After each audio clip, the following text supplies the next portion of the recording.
watching the award-winning GHS-TV, Germantown Community Television, your hometown news and information station. Welcome to another edition of Germantown Community Television's award-winning Access Together series. Informative, educational, and entertaining, our diverse programming lineup offers something unique for every viewer. Whether you want to keep up with the latest community news or learn how changes in the Mid-South and beyond affect us right here at home, these local programs keep the focus on you, the citizens of Germantown. Each show is hosted by a member of the community and produced using the students and facilities of Germantown High School's nationally renowned television station, GHS-TV. These programs are made possible through the combined efforts of the City of Germantown, Shelby County Schools, GHS-TV, and the Germantown Community Television Foundation. If you have any questions, comments, or program ideas, write us at the address on your screen or call 754-4788. You can also email us at ghstv17@aol.com. For more information about GHS-TV and our programming, visit us on the web at www.ghstv.org. Thanks for watching, and we hope you enjoy the following presentation.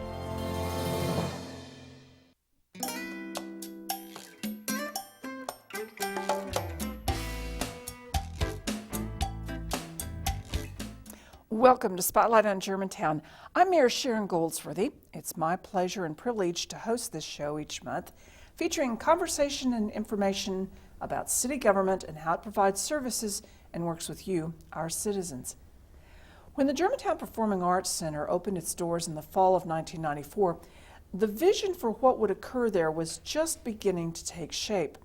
Its initial director and board of directors embarked on programming which would bring the world's best and brightest artists to the stage, and it's done exactly that. In those early years, our guest today, Paul Chandler, became assistant director and remained with GPAC for 7 years.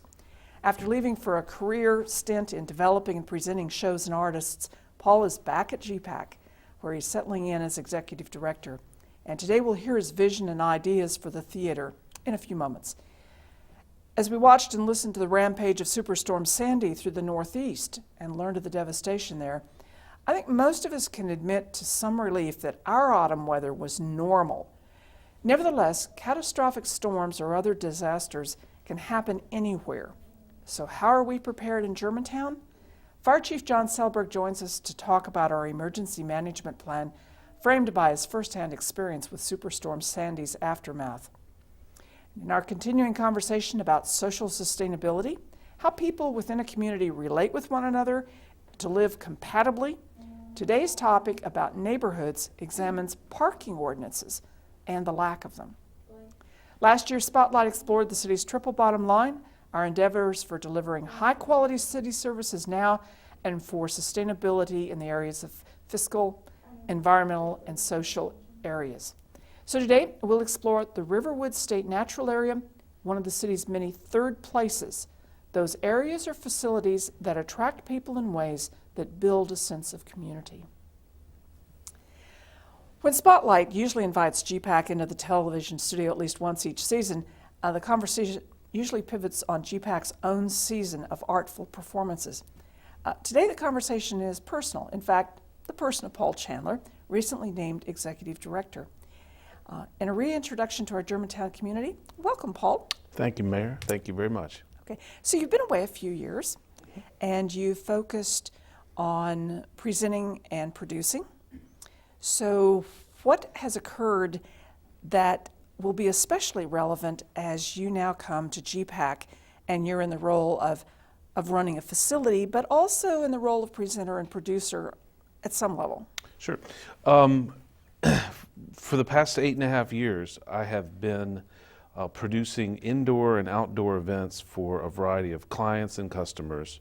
My office was based in downtown Memphis, and we produced shows all over the country, from Elton John to James Taylor to the LA Philharmonic to piano players at the Peabody Hotel, all the way to the Grizzlies halftime shows.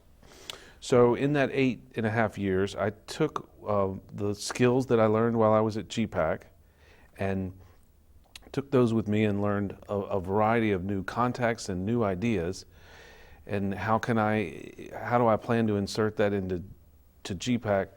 I think our citizens can look to us to get, not only present more of what we do now, but new and interesting ideas, but I'd also like to get outside of the space, meaning outside the front door. We've got this beautiful lawn to the left. I see us doing events that incorporate not only the facility itself, but the spaces outside. I love doing outdoor events. I've got a lot of skill sets there, and I think our citizens can look for activities like that.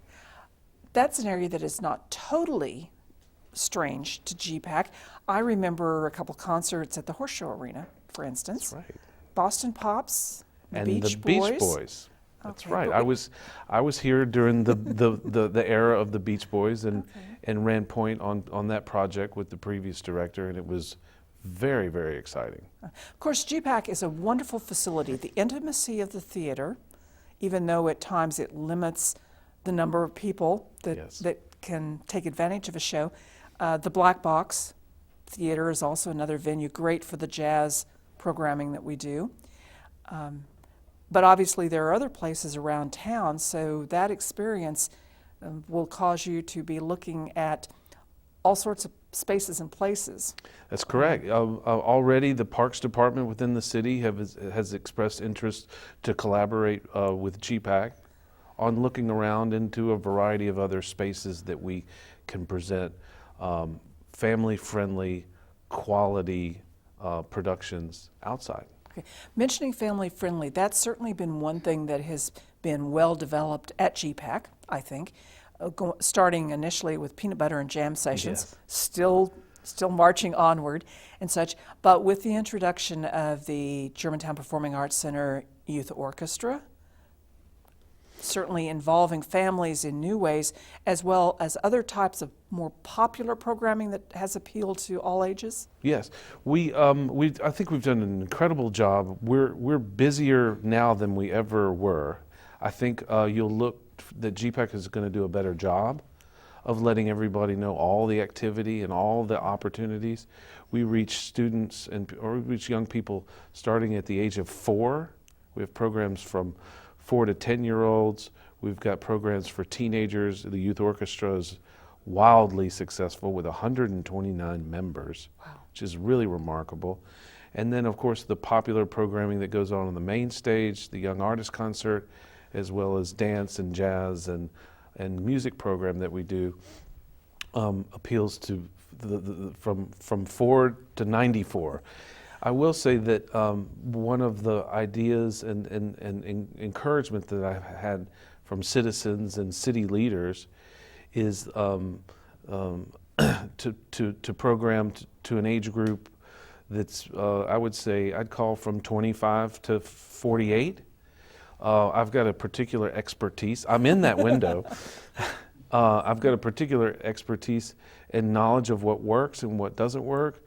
And so when I begin to program next season, which will occur in October of 2013, I'm going to incorporate some music programming in what we'll call an American music series.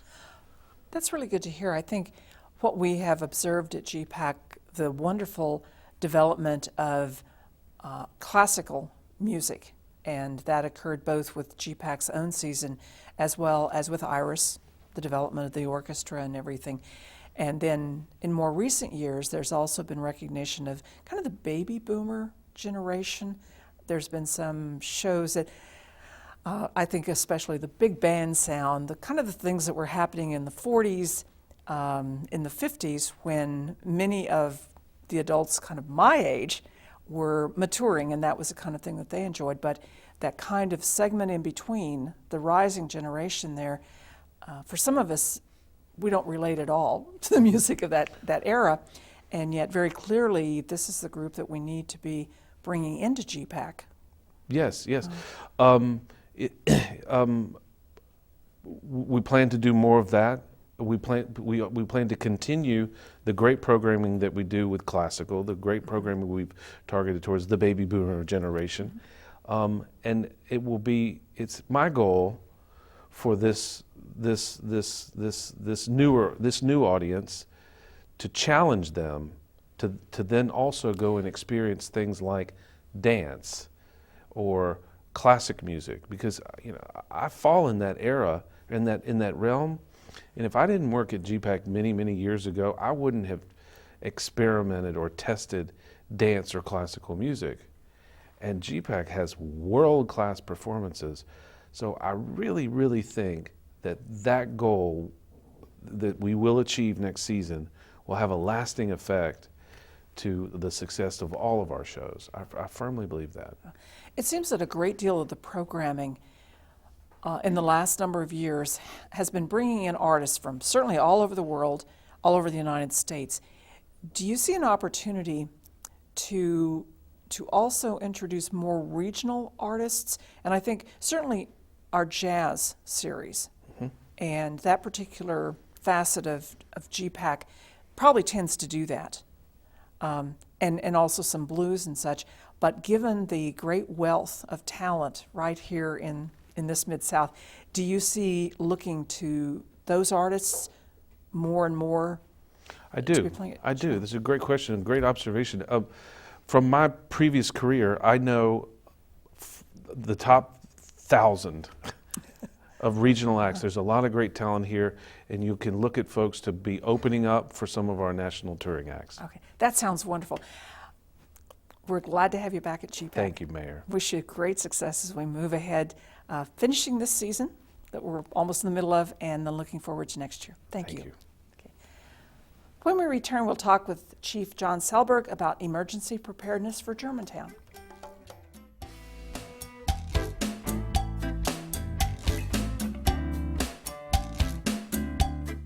For more than 20 years, we've brought you quality programming. We're your hometown news and information station, Germantown Community Television. Our Access Together series puts you in touch with what's happening in Germantown, with programs that both enlighten and entertain. For hometown hosts, a hometown attitude, and a genuine concern for you, our hometown viewers, stay tuned to Channel 17 each week and weekend for a new Access program. Produced in the nation's #1 educational TV facility, the award-winning Access Together series. Only on the station that puts you first, Germantown Community Television. Oh, I believe there are angels among us. It was the biggest race of the year. And no matter what, I was going to win. Somewhere up above, they come to you and me. And that's when I realized that some things are more important than winning. To teach us how to give, including others. to guide us. Pass it on. A message from the Foundation for a Better Life.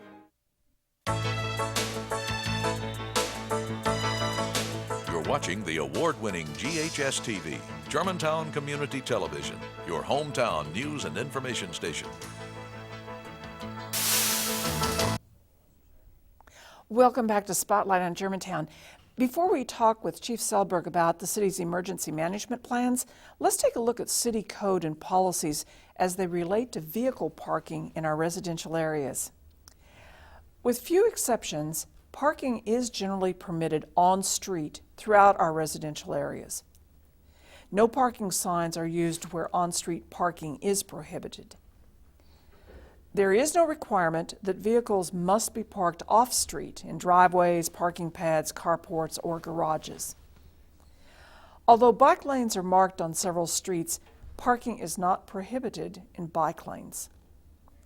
Vehicles parked on-street must be directional with the traffic flow. Those that are not are subject to a traffic citation. Any vehicle parked on the street must be fully operational. It must have a current license plate and be able to be started and moved.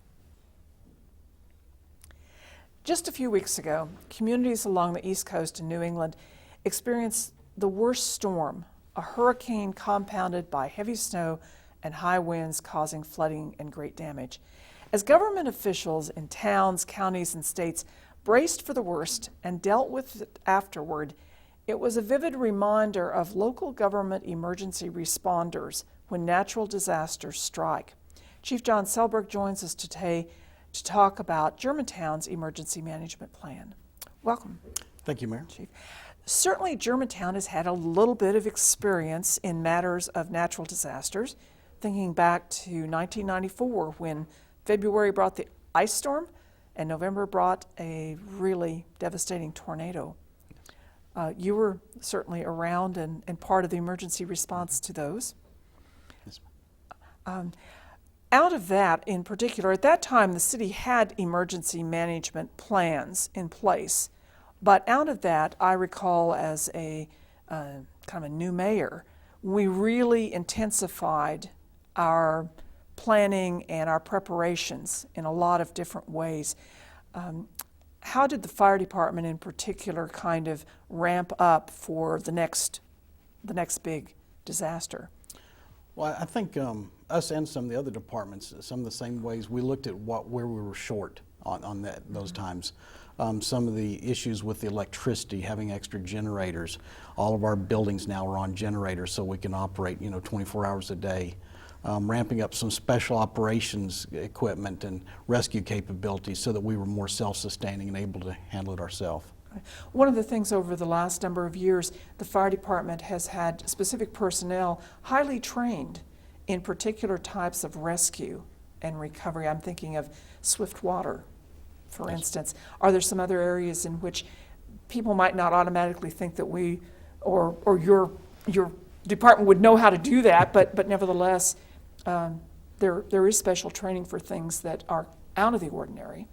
Correct. We do, confined space rescue, trench rescue. We were involved in rescuing the gentleman out in Somerville here a couple of years ago. We've had, structural collapse rescue, hazardous materials. Not all departments are involved at the level that we are in that. So, we realize we're going to get called on, so we want to be sure that our personnel are trained to respond to those types of situations. Let me come back to the hazmat. In fact, at one time, Germantown was the only suburban community outside of Memphis that had a highly trained and the equipment to deal with hazardous materials. Are we still kind of in that situation? We are still, and we're one of the few that are actually state recognized as a hazardous materials team. Okay, well that's all of that is good to know. When it comes right down to it, whether we're dealing with a tornado, and that's probably the most likely superstorm that we might experience here. Certainly we worry about earthquakes. Some days we worry about them, and other days we just kind of forget about it. Are there particular things that we have done to make certain, other than what you mentioned earlier about the generators and things like that? I'm thinking of such things as our latest fire hall, our newest one, is seismic. That's a perfect example. The new fire station out there, Station 4 on Forest Hill, it has, it's seismically built. It has a backup dispatch center for the city for police and fire. We have backup computer systems out there. It has a 1 hour battery backup, so even if the generators didn't kick on, we could keep 911 services going. We have training out there that we do with the community, so it's a very robust station. I think that becomes especially important because up until this station opened, with all of that capacity, our dispatch is in the basement of our City Hall building. Our fire halls are not, the other fire halls were not built at a time when anybody was really worrying about seismic. So we now have the ability to very quickly relocate or transfer the operations, which becomes pretty important because if the first responders can't be first, then that's going to leave a whole lot of folks at risk. Correct. Correct, and the ability to have the dispatch center fully operational at all times, so they can go straight into that one and continue operations if they had to, leave City Hall. That becomes really important, I think. One of the areas that I know, we talk about emergency planning. There's actually a big book, is there not? There's a big book. There's a very big book. And talk a little bit about what goes into an emergency plan, especially when we may think about the emergency responders as being police and fire, but there are other folks involved too. Correct. With our emergency plan, it addresses all those different things that have to keep going on in the city.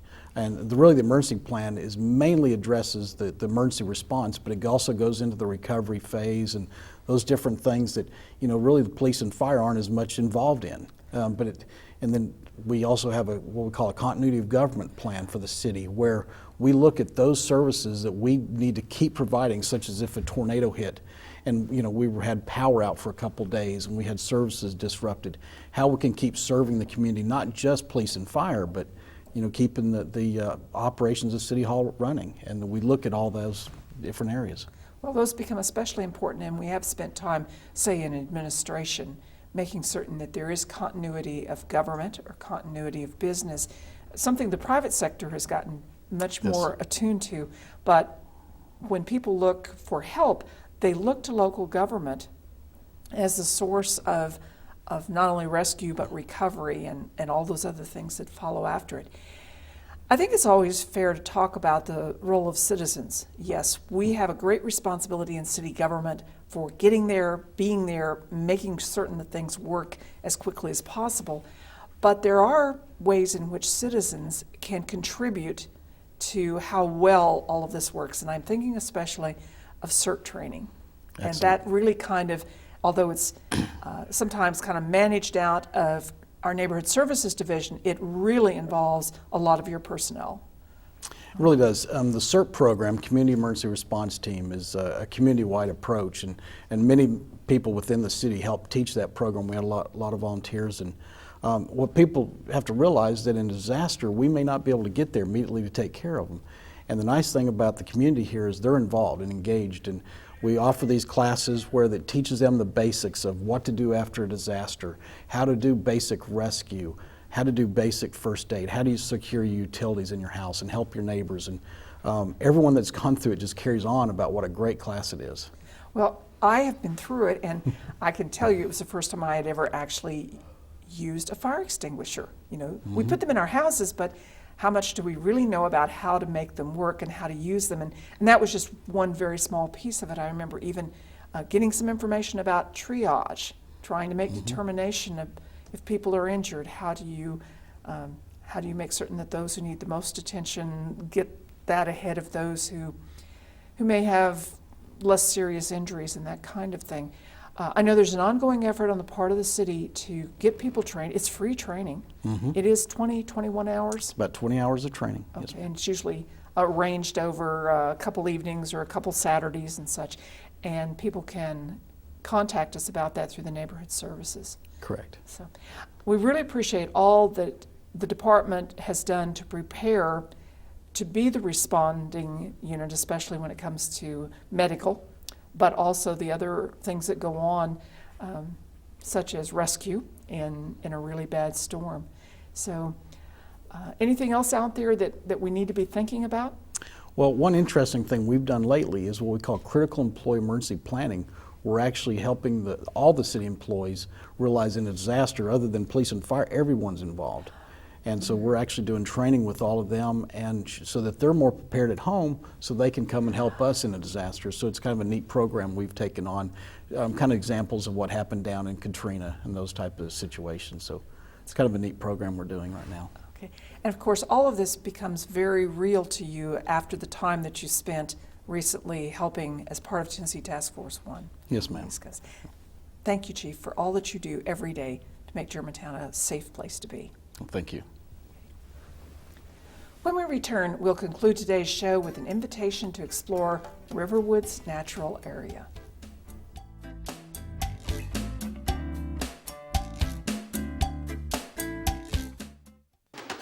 You've watched it over the span of 3 decades. We've dedicated ourselves to making it a fantastic community show, and the Alliance for Community Media has named GHS-TV's Crosstalk the best informational program in the country.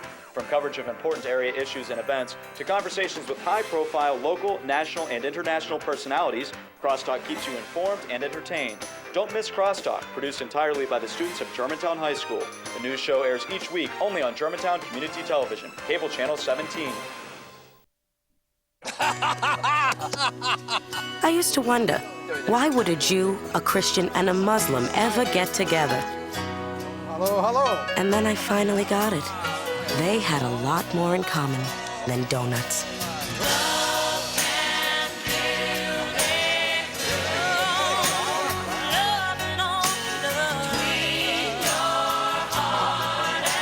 Friendship. Pass it on. A message from the Foundation for a Better Life. I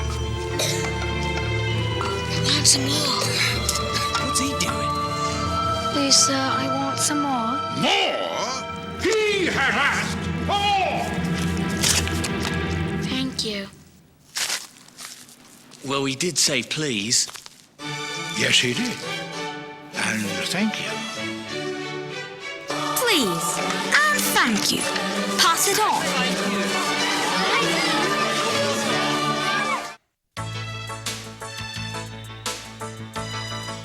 You're watching the award-winning GHS-TV, Germantown Community Television, your hometown news and information station. Earlier this season, we described the urban terms first place, second place, and third place as a way of defining where we conduct our lives. The first place being home and those we live with, the second place being the workplace where most of us actually spend most of our waking day, and then the third place being where we congregate and come together. Riverwood's natural area is 27 acres of woodland tucked between Kimbrough and the corridor of the Wolf River Boulevard connector, which will open late next summer. Designated a state natural area, Riverwoods is managed by the Germantown Parks and Recreation Department. Unlike most of the city parkland, Riverwoods is not intended for any development beyond the 2 miles of primitive trails it now contains. With interpretive information available at the site, Riverwoods presents the natural environment, flora and fauna as much like early settlers of the 1800s would have seen it. Its proximity to the Wolf River did make it attractive to Native Americans and pioneers, as evidenced by artifacts left on the tract. Limited parking is available on the east side of Kimbrough Road, immediately south of Wolf River Boulevard. From all of us here at Germantown Community Television and from City Hall, we wish you the happiest of holidays, and we invite you to join us when Spotlight on Germantown returns next month.